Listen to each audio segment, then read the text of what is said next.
Be me, Emily, 21 years old, junior in college, living in an off-campus apartment complex that smells perpetually of damp carpet and weed, majoring in sociology because I like people watching, dating Nathan for 2 years. Nathan is a business major. He owns 3 suits. He wears them to class sometimes just to get in the mindset. He's the kind of guy who highlights quotes in The Art of War, but panics if the Wi-Fi goes down for 10 minutes. We have a stable, boring, slightly codependent relationship. Lots of frozen Trader Joe's meals and watching Netflix documentaries about minimalist architecture. Nathan has a roommate named Luke. Luke is an engineering student. He is basically furniture. Luke wears gray hoodies exclusively. He eats cereal out of a mixing bowl because he never does dishes. He communicates mostly in nods and shrugs. I have heard Luke speak maybe 50 sentences in 2 years. Most of them were, "Sorry?" or "Is the internet out?" So when Nathan brings up the idea, I assume he's joking. We're eating tacos on the floor because we don't have a dining table. Nathan puts down his taco. He looks at me with this practiced intensity, the kind he uses when he's explaining NFT fluctuations. "Emily,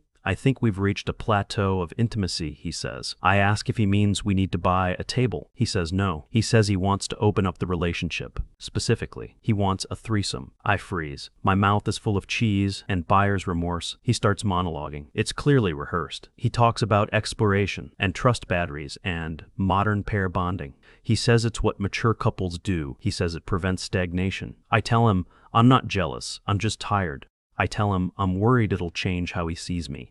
He grabs my hand. His palm is slightly clammy. "Babe, it only works if I'm the one orchestrating it," he says. "If we pick someone safe, someone who isn't a threat, it's just a fun activity, like mini-golf." I stare at him. Did he just compare group sex to mini-golf? He presses on. He suggests Luke. I laugh so hard a piece of lettuce flies out of my mouth. "Luke? The guy who apologizes to the microwave when he bumps into it?" Nathan nods enthusiastically. "Exactly. Zero emotional risk. He's not competition. He's Luke. It's purely mechanical." I look at the hallway where Luke's door is shut. I can hear the faint clicking of a mechanical keyboard. It feels absurd. But Nathan is looking at me with these puppy dog eyes. And I'm 21, and I'm terrified of being the boring girlfriend.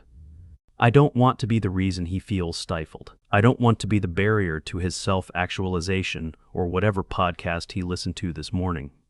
So I say okay. I say okay with the enthusiasm of someone agreeing to help move a couch up 3 flights of stairs. Nathan is ecstatic. He starts planning immediately, not the fun part, the logistics. He makes a shared Google Calendar event. He titles it Evening Recreation. He buys new sheets. He buys a bottle of wine that costs $14, which is a big splurge for us.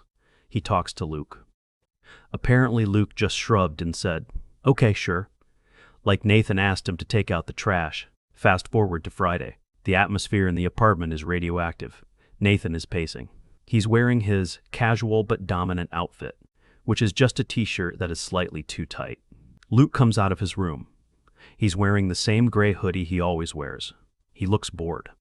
We sit on the couch. We drink the $14 wine out of mugs because we still don't have wine glasses. Nathan is trying to set the mood. He put on a playlist that is exclusively lo-fi hip-hop beats to study/relax to. It feels like we are about to take a midterm. Nathan starts making a speech about boundaries. Luke interrupts him. "Can we just start? I have a rated 11. I almost choke on my wine." Nathan looks annoyed but tries to play it off as charming eagerness. "Love the enthusiasm, buddy," Nathan says. He calls his roommate Buddy during the preamble to a threesome.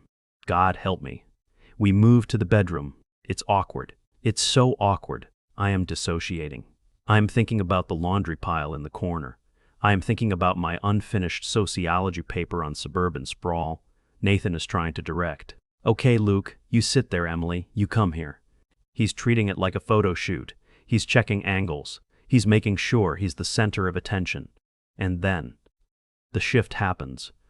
It's subtle at first. Luke stops looking at the floor. He takes off the hoodie. He actually looks at me. Not past me.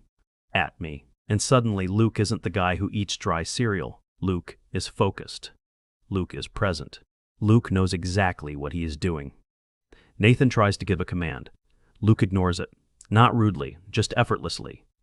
He moves with a kind of silent confidence that Nathan has been trying to fake for 2 years. I am shocked. I am a little terrified.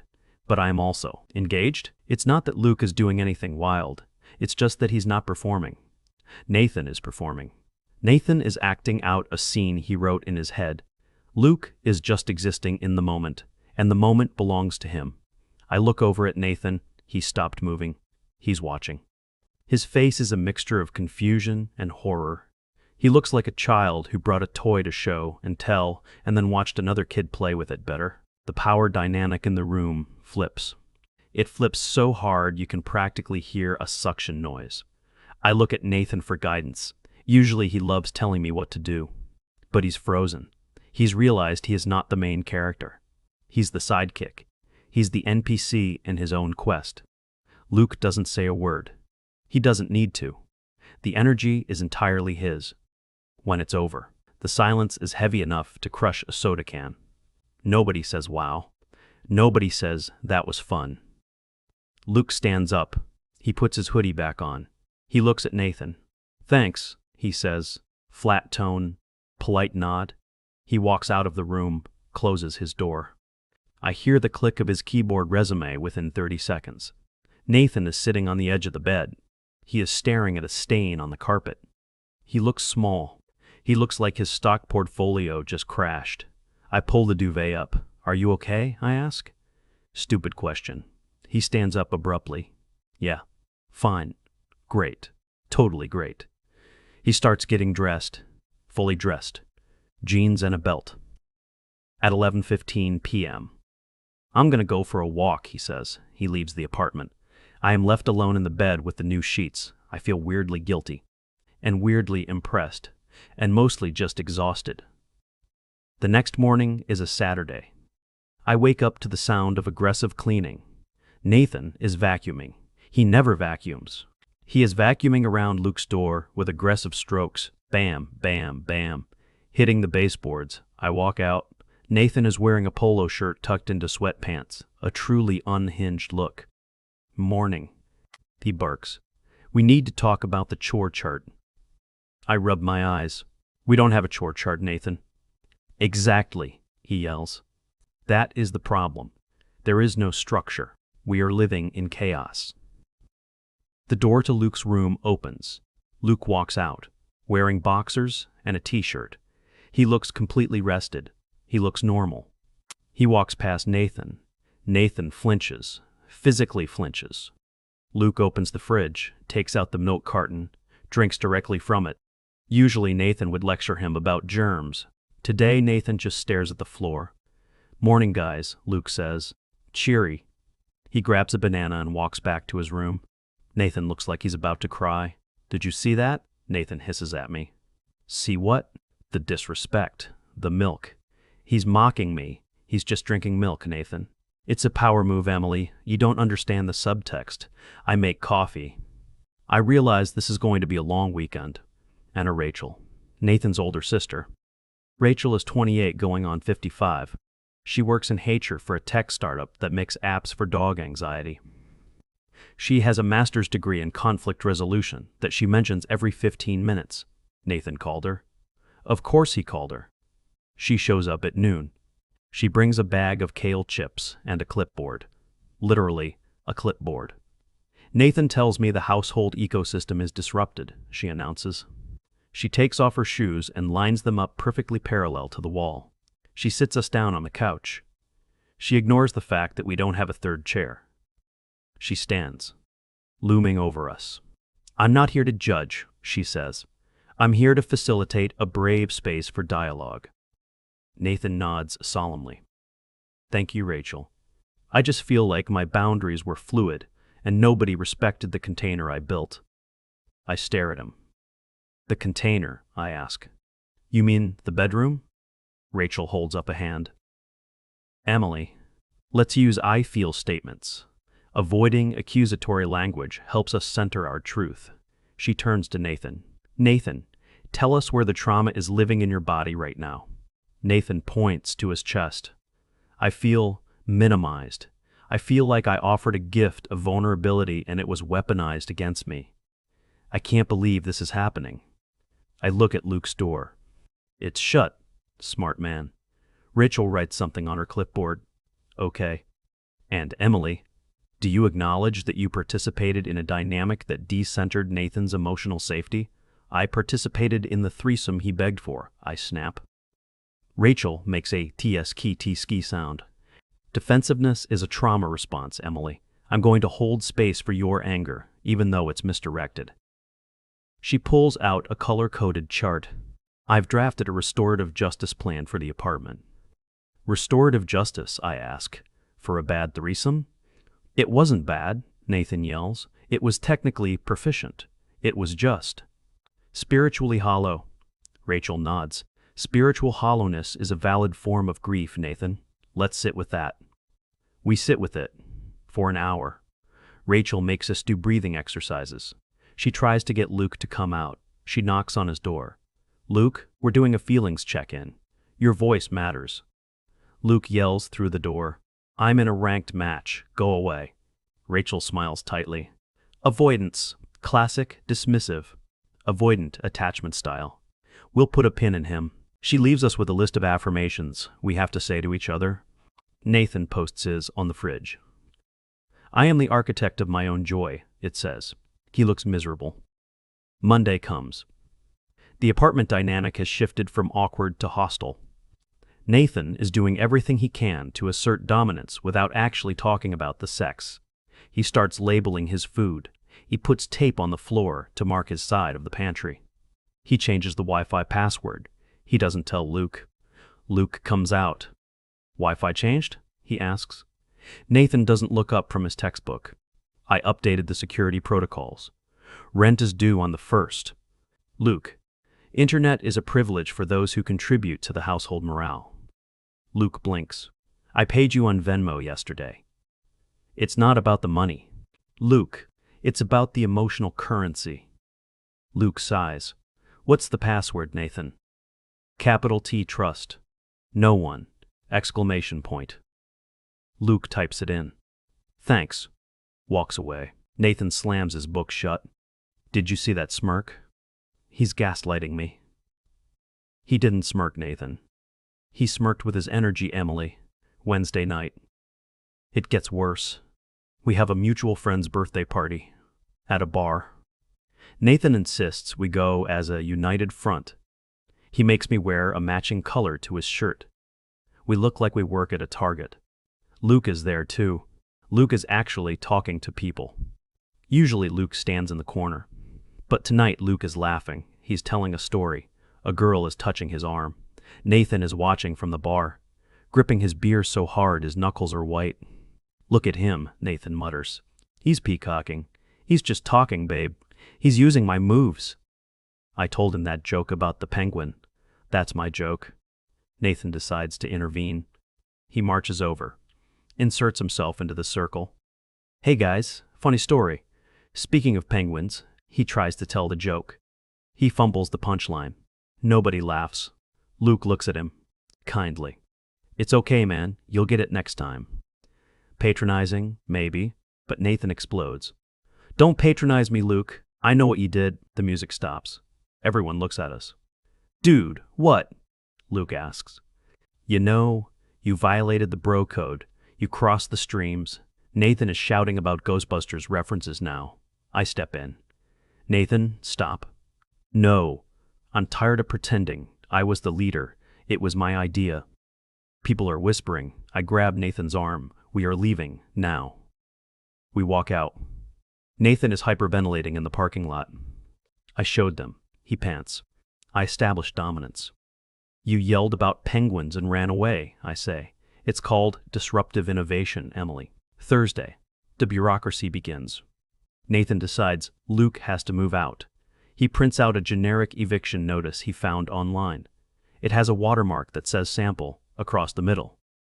He tapes it to Luke's door. Luke texts us a screenshot of the lease. Clause 4B, joint tenancy. Cannot evict without landlord cause. Nathan loses it. I am the cause. I am the landlord of my soul. He drags me to the leasing office. We sit in a waiting room that smells like stale popcorn. The leasing agent is a woman named Donna. Donna hates her life. Donna hates us. How can I help you? She sighs. We have a roommate dispute, Nathan says. It's an emergency. Psychological warfare. Donna types slowly on her keyboard. Did he break something? He broke my trust, Nathan says. Donna stares at him. Sir, unless he broke a window or is cooking meth, I don't care. You don't understand. The vibes are uninhabitable. Vibes are not grounds for lease termination. Nathan slams his hand on the desk. I demand to speak to a manager. I am the manager. Then I demand to speak to corporate. Corporate is in Ohio. I will drive to Ohio. I pull Nathan away. We are not driving to Ohio. We leave. Nathan kicks a trash can on the way out. It's heavy. He hurts his foot. He limps to the car. Friday. Rachel calls a summit. She brings a whiteboard this time. She sets it up in the living room. She draws a pyramid. This is Maslow's hierarchy of needs, she explains. Nathan is stuck at safety needs. Luke is at self-actualization. Emily, you are hovering in belongingness. I am hovering in hell, I say. Sarcasm is a shield, Rachel says. Luke, please join us. Luke comes out. He has a backpack. I'm going to my girlfriend's house for the weekend, he says. Silence. Absolute silence. Nathan's eye twitches. Girlfriend? Nathan squeaks. Yeah, Paige, from the party. The one. The one I told the joke to? Yeah. She thought you were intense. She likes my vibe. Luke adjusts his backpack. See ya Sunday? He leaves. Nathan stares at the door. Rachel uncaps a marker. Okay, let's unpack that. Nathan, I sensed a spike in your cortisol. He has a girlfriend? Nathan whispers. He's supposed to be the beta. I'm the alpha. I have the suit. Alpha and beta are toxic constructs, Rachel chants. Let's focus on your inner child. My inner child wants to punch him. Nathan kicks the whiteboard. It falls over. It hits the TV stand. The TV wobbles. It doesn't fall. But the remote slides off and breaks. Batteries roll under the couch. That sound. The plastic clatter of batteries on cheap laminate flooring. It breaks something in me. I look at Nathan, red-faced, limping, wearing a suit jacket with sweatpants, screaming about being an alpha while his sister writes notes about his trauma. I look at the apartment, the dirty dishes. I am the architect of my joy.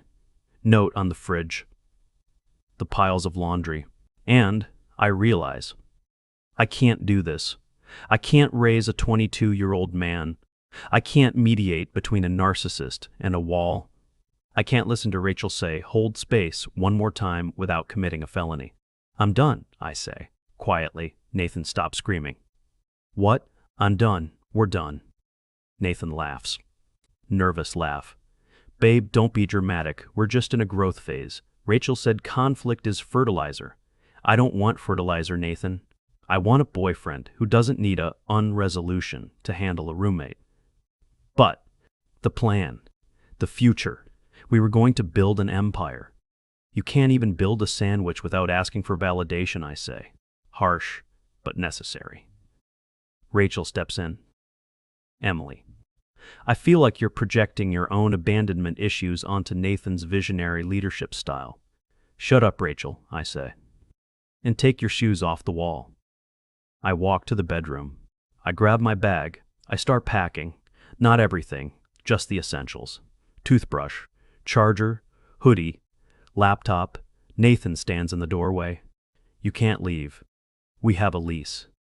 I'll pay my share. I'll sleep on my friend Katie's couch. I don't care.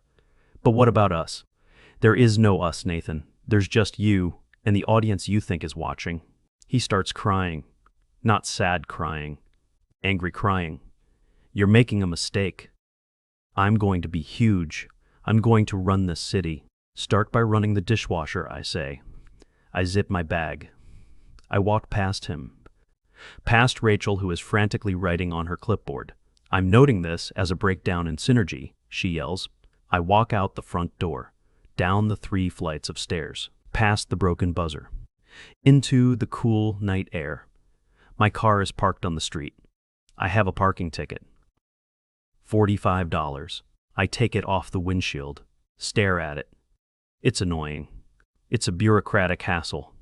But it's real. It's a solvable problem. Unlike Nathan, I get in the car, toss the bag in the passenger seat. Phone buzzes. Text from Nathan. Rachel thinks we should try couples counseling. She offers a family discount. Text from Luke. Hey, if you moved out, can I have your shelf in the pantry? I laugh. Start the engine, pull away from the curb. Turn up the radio. Drive toward Katie's. Single, broke, homeless. But finally, the only voice in my head is my own.